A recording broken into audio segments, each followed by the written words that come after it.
How to add a store pickup person on Best Buy. So if you want to add a store pickup person on Best Buy, then first you need to open up a browser.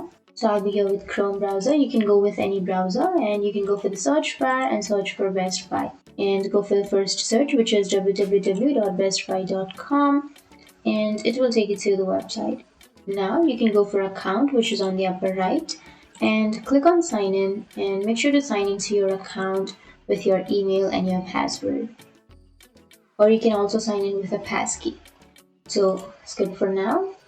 And once you've signed in, you can go for your profile, which is on the upper right, and then you can scroll down, and here you can go for account settings. And under account settings, here you may have store pickup person. Click on that option, and from here you can add a new pickup person. So click on add a new pickup, and here you need to enter the first name and last name of that person, and then you need to enter the email address and the phone number. And once you enter the first and last name, the email address, and then the phone number, you can click on save, and that's how you add a store pickup person on Best Buy.